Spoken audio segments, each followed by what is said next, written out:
Hallo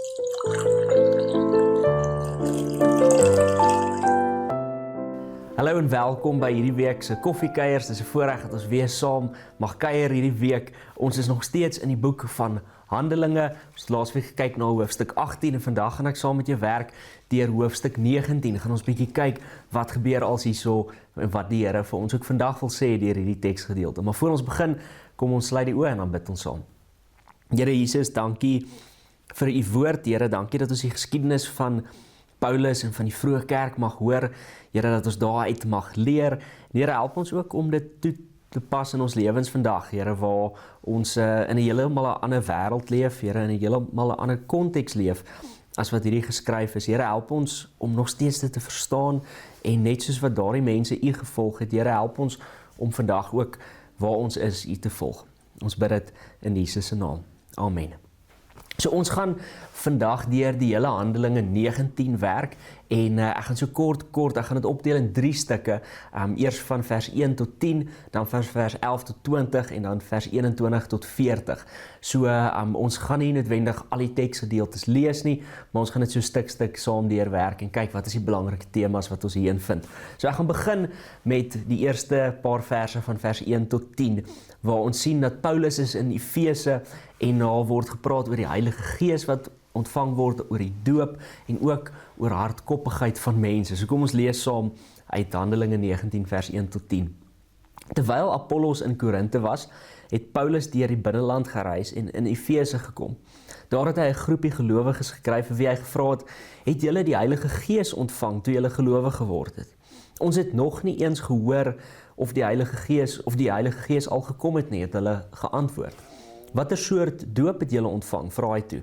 Die doop van Johannes, antwoord hulle. Daarom sê Paulus, Johannes het mense gedoop as hulle bekeer het, maar hy het vir die volk gesê dat hulle in die een moet glo wat na hom kom. Dit is Jesus. Toe hulle dit hoor, het hulle in die naam van die Here Jesus laat doop. Paulus het hulle ook hande opgelê. Toe het die Heilige Gees op hulle gekom en hulle het in ongewone tale of klanke gebruik en hulle het geprofeteer. Hulle was altesaam omtrent 12 gewees. Paulus het 3 maande lank met vrymoedigheid in die sinagoge geredeneer oor die koninkryk van God en die mense daarvan probeer oortuig. Maar party was koppig en wou hulle nie laat oortuig nie. Hulle het ook in die openbaar die leer van die Here belaglik probeer maak. Toe het Paulus hulle verlaat en die gelowiges afsonderlik geneem en daagliks in die saal van Tyrannus besprekings gehou. Dit het 2 jaar lank so aangehou, sodat al die inwoners van die provinsie Asië, Jode sowel as Grieke, die woord van die Here gehoor het.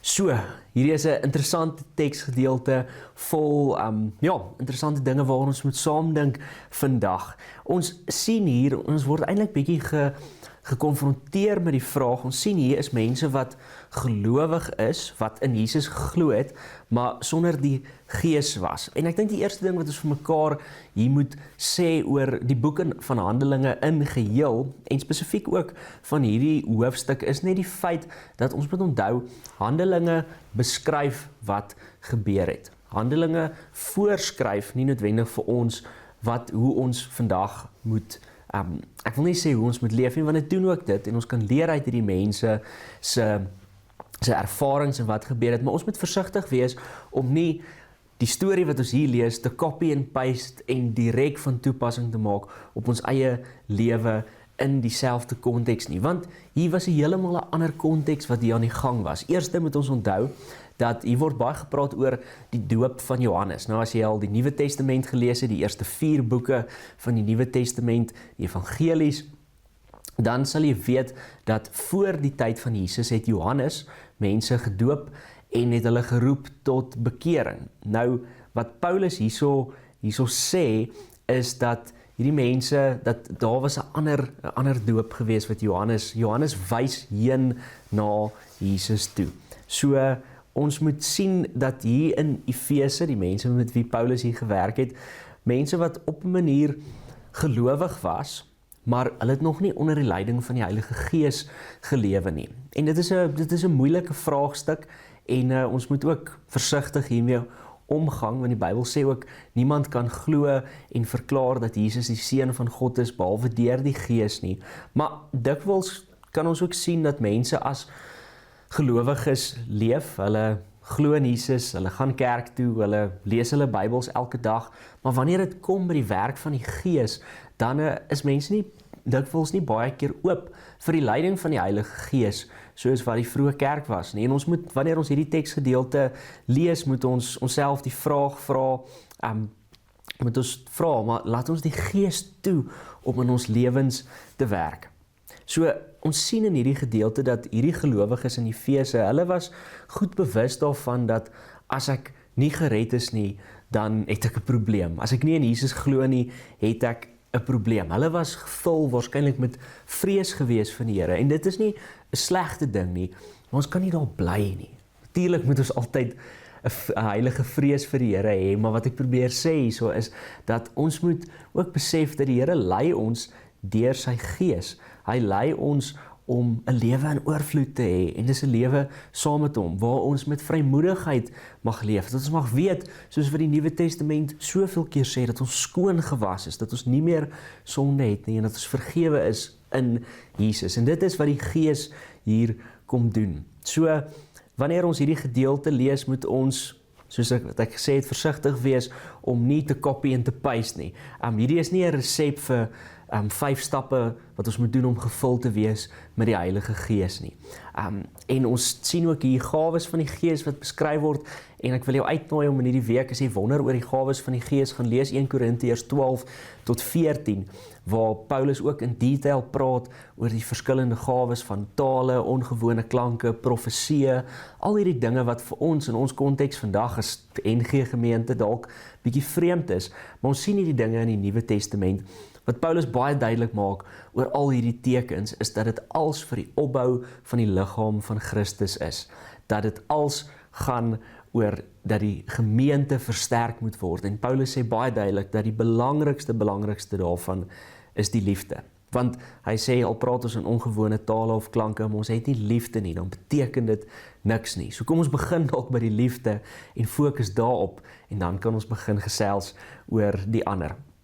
Ons gaan nou bietjie verder gaan in Handelinge 19. Ek gaan vir ons lees van vers 11 tot vers 20, waar ons nou sien hoe Paulus bietjie gekonfronteer word, of nie gekonfronteer word nie, maar te doen kry met die bonatuurlike wêreld en hoe die krag van die evangelie ook hier werk. Vers 11. God het deur Paulus wonderbaarlike dinge gedoen. Selfs doeke of voorskote wat aan sy lyf geraak het, is op siekes gesit, en dan het hulle siektes verdwyn, en die bose geeste het uit hulle gegaan. Party Jode wat rondgegaan het om bose geeste te besweer, het dit ook gewaag om die naam van die Here Jesus daarvoor te gebruik. Hulle het gesê, ek besweer julle in die naam van die Jesus wat deur Paulus verkondig word. Dit was die 7 seuns van die Joodse priesterhoof Skefa wat dit gedoen het. Maar een van die bose geeste het vir hulle gesê, Jesus ken ek, en van Paulus weet ek, maar julle, wie is julle? Die man met die bose gees spring toe onder hulle in en oorweldig hulle. Hy was te sterk vir hulle, sodat hulle kaal en stikkend geslaan uit daardie huis gevlug het. Al die Jode en Grieke wat in Efese gewoon het daarvan te hore gekom. Vrees het hulle almal oorval, en die naam van die Here Jesus is geprys. Baie van die mense wat gelowig geword het ook gekom, en al hulle towerpraktyke openlik bely en bekend gemaak. Heel party van die mense wat toorkunste beoefen het hulle boeke gebring en voor almal verbrand. Hulle het die waarde daarvan bereken en gevind dat dit 50.000 silwermuntstukke werd is. So het die woord van die Here sy krag getoon en al hoe verder versprei.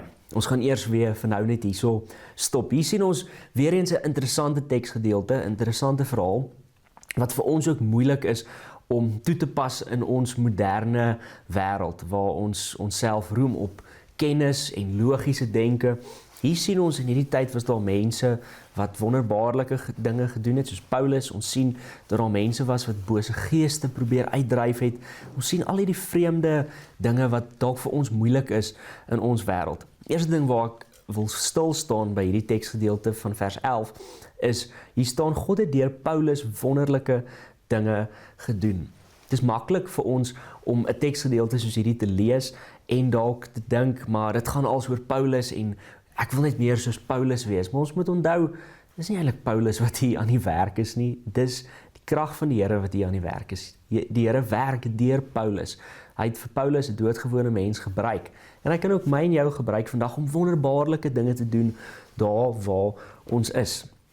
Dan sien ons ook dat hier weer eens, soos wat ons in ander plekke van die Nuwe Testament lees, veral ook in die evangelie, sien ons dat daar mense is wat bose geeste probeer uitdryf. Nou ons moet onthou dat in daardie tyd, spesifiek in Efese, was exorcism om bose geeste uit te dryf. Dit was 'n werk gewees.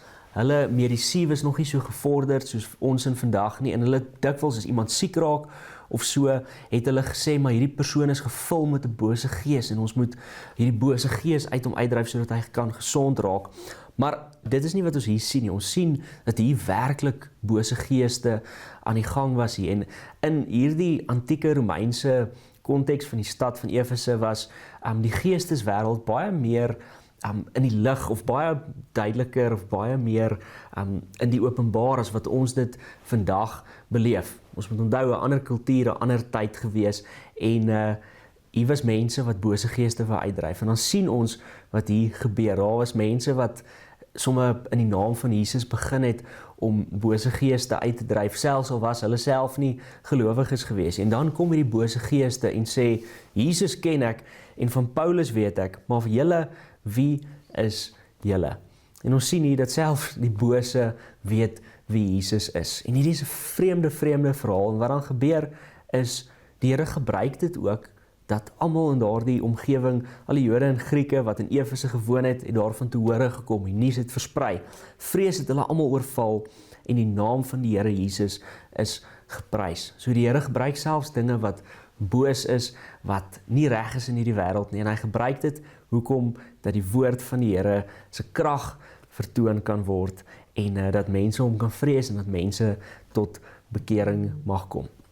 Dan die laaste stuk van Handelinge 19. Ek gaan nie hierdie hele gedeelte lees nie, want dit is 'n lang stuk, maar ons sien dat daar 'n oproer in Efese was. Daar was sekere mense wat silversmidte was en hulle het 'n silversmid met die naam Demetrius het silverbeelde van die tempel van Artemis gemaak en hy en sy vakmanne het baie goeie geld hier uitgemaak. Mense hierdie stad besoek het, dan het hulle klein beeltjies gekoop en dit huis toe gevat. So dit was 'n hele trade wat hier aan die gang was.